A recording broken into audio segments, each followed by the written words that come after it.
And this is by far the most cutting statement made in recent times, Thomas Jefferson, because this is what we find ourselves in today. I believe that banking institutions are more dangerous to our liberties than standing armies. If the American people ever allow private banks, remember all our banks in the world, virtually all the banks are private banks, private corporations, whose interest is making profit at all cost. So if the American people ever allow private banks to control the issue of their currency, first by inflation, then by deflation, the banks and the corporations that will grow up around the banks will drive the people of all property until their children wake up homeless on the continent their fathers conquered. That's where we are standing today. All over the world, this is the situation we're in. Money is the obstacle to all progress. It does nothing for society. It is the absolute tool of control by those that control the issue and the printing of money. That's why when I say they own the world, they do. They literally, physically own the world in each of one of our asses. It prevents the natural flow of free energy, and that is very important to this weekend's activities here. Money prevents the natural flow of free energy, so I beg you, everyone present here, remember it's about free energy, not I'm going to make $1 billion out of this energy.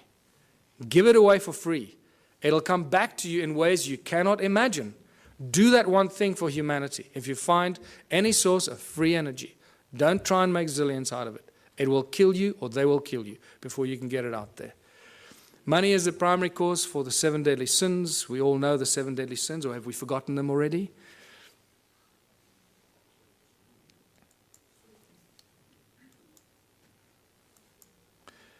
It's not the love of money. Many people ask, oh, it's just the love of money. Money, there's nothing wrong with money, man. It's just a form of exchange. You know, we're so poisoned that we try and argue for it. We try and defend it. That's how poisoned our minds have become. It's incredible. It's not the love of money. It's the mere presence of money that causes all these problems. If you take money out of the system, all this stuff suddenly and miraculously vanishes. So what is the solution? If it's the mere presence of money or the love of money, of all of the above, what are we going to do to solve the problem? The answer is so blatantly obvious. Remove money. Just get rid of it. Get rid of it. What do we need it for? It's causing all the strife in our lives. It's destroying our planet.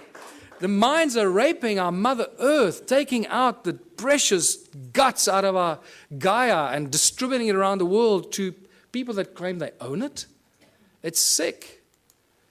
The obvious questions, if you remove money, so who's going to shovel the crap? How are we going to pay for things? I'll just sit on my ass and do nothing. I want 50 Ferraris. You know. Are we going back to the dark ages, living in caves? Is this a lawless society? Who's going to make the rules? Why should I do something I don't want? These are the first things. I know these are the most commonly asked questions, and I'm sure that you're asking some of them to yourselves.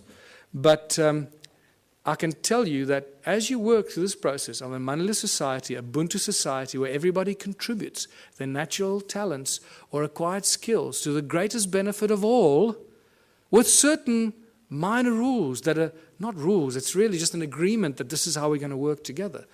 The moment you start working in that kind of community, the abundance is so spectacular that we, right now, cannot imagine it.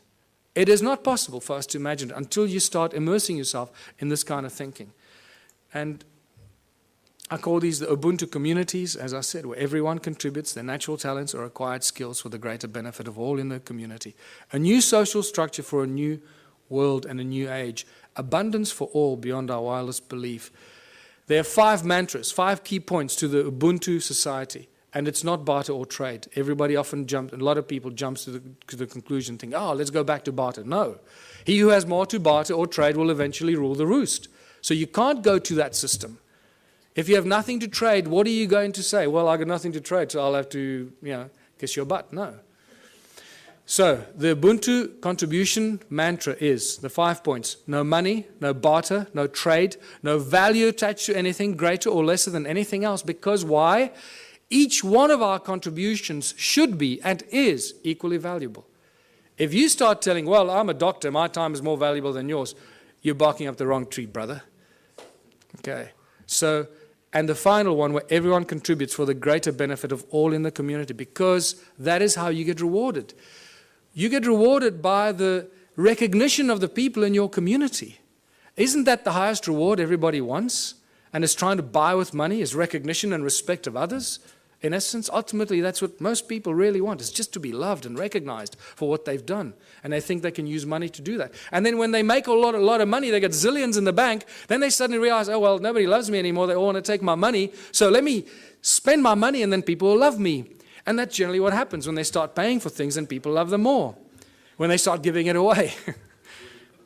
So, united Ubuntu communities. In unity we thrive and anything is possible. Anything is possible. A world without money. There's no crime, no envy, no gluttony, no greed, no hoarding, no hierarchy. And the whole Ubuntu movement and the Ubuntu party has no hierarchy. Communities look after themselves. We have no central government. We don't have any central assholes trying to tell you how you should be running your life. No obstacles to any kind of progress. Because the solutions are simple and there are many bright minds here. We all know what the solutions are, what should be done to solve the problems, and somehow our politicians just can't get it right. They keep screwing it up, you know? So don't ask the politicians to solve it. Give it to the scientists, give it to the farmers, give it to the engineers. They'll solve the problems for us. Ordinary people will. Politicians will do nothing. Transition will have to occur in simple steps that flow from one to the other. We can't go from zero to hero. We can't go from a moneyless-driven, capitalistic, consumeristic monster to a moneyless society that lives in harmony and zen, right? It's not going to happen. So if you go onto my website, the ubuntuparty.org.za website, I've started posting a number of papers on how the transition will take place. There's not time for it now, so I ask you, please go onto our website and check it out. It's beautiful. What's key here is that the small towns will probably play a very important part in the transformation, because in small towns and small communities, people will agree on things a lot quicker than in the big cities, right? So they will agree, okay, we need to get off the grid, we need to grow enough food for all of us, we need to make sure we got water, and they can go out and do it. We must create alternative energy for ourselves in our town, so if the grid goes down, we stay alive. And the small towns and villages will become the activators of this transitional phase. And I put together a few theories and ideas to give people ideas how to start doing this. It also goes into our education and schooling systems, where we stop sending your children to school. Please, I beg you, don't send your children to school. Don't do it. You're turning them into monsters.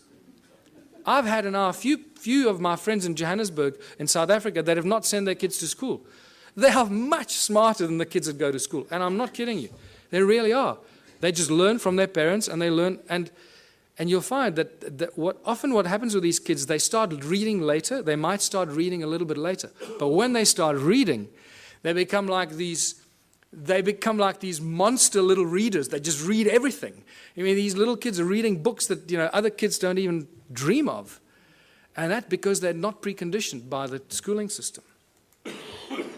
Energy, water, food, housing, arts and recreation. These are the things that small communities can take control of very, very quickly and establish it for themselves, make themselves go off the grid and be totally in control of their own destiny. And many community projects must be and should be attached to this activity. Absolute abundance on all levels. Once you start doing this, food, science, culture, community, abundance on all levels. Now I'm going to give you a small example. You've got to use your imagination here because there's not enough time now and we've got to finish off here. So imagine in a little town that I live. We got a river, we got a fish farm, we got a dairy farm, we got a bakery, we got a wood factory, a metal factory. The community starts to work in these projects. The whole Ubuntu thing means that, and contribution means that everybody must contribute 3 hours a week towards one of these community projects. That's all you have to do, 3 hours a week. A little town of 1,000 people. It's 3,000 hours a week. No municipality or town council can afford 3,000 hours a week salaries for people to do this work. Can you see how that's dramatically shifted the status quo and the equilibrium? How much we can produce if we just work for 3 hours a week on basic projects. Producing milk, cheese, butter, fish, breeding fish, baking bread, growing vegetables, and so forth. So now the community has been doing this for 6 months or a year, and they've established abundance on all levels, where all the people in that community that participate, that's why I called it contributionism, that participate and add their talent and their skills and their time, get everything, not for free, but virtually for free, so cheaply that the rest of the stuff, and also there's a principle where you create 3 times as much as you need for your own community. And I structure everything in the Ubuntu philosophy on the sacred geometry principles, 3366. So you produce 3 times as much as you need for your community. Why? Because there'll be other communities that can't produce what you're doing, so you'll be actually helping them while they're helping you with the things that you can't produce. So, and by the end of that, there's so much abundance because you're doing it 3 times that whatever you don't consume in your own little village or town, what are you going to do with? You're going to make it available on farmers markets and stores in your town for the surrounding communities. The moment you achieved that state, you've created the domino effect. Because what's going to happen to all the neighboring towns? All the people from those towns are going to come buy your bread, your milk, your cheese, your whatever it is you produce. Because it's going to be a fraction of the cost they pay for it in their own town. There's your domino effect. There's your trigger point. So think about it from that perspective. At the outset, it sounds like a huge thing. Wow, how are we going to go from there to a moneyless society?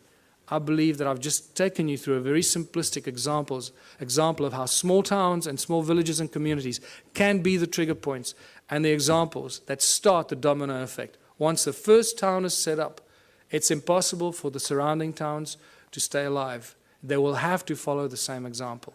Otherwise, all their businesses will close down. And when they do close down, then they will follow your example. So either they will do it willingly or they'll be forced into it because of stupidity. In the Ubuntu communities, children follow their passion and their dreams. The education system changes completely. There are no classrooms. Children learn real, practical skills.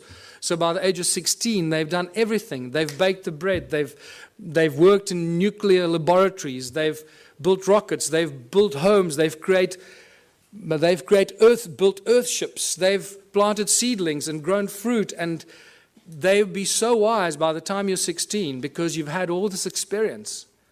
You'll be smarter than all the professors in the world thrown together today. So,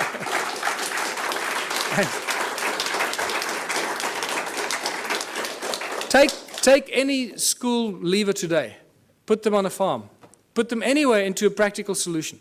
What can a person with a high school diploma do today? Absolutely nothing. We're useless to society. That's what they've created. Can you see the brilliance in their plan?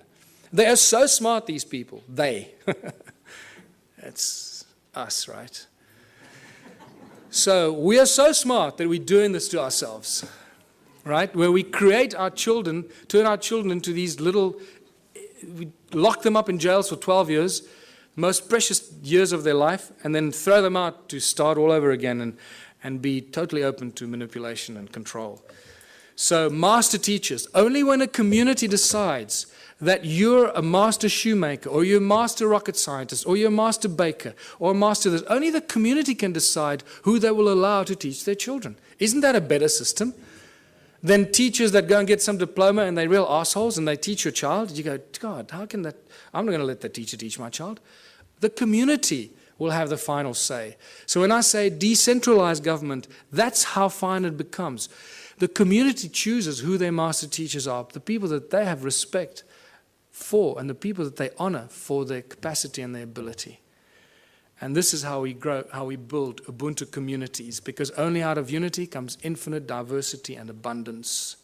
Only out of unity. Anything else is a futile exercise that will bring us back to the same point at some future point in time. So I'm going to end here, because this is the end. Join the Ubuntu Liberation Movement. It's not just a South African entity.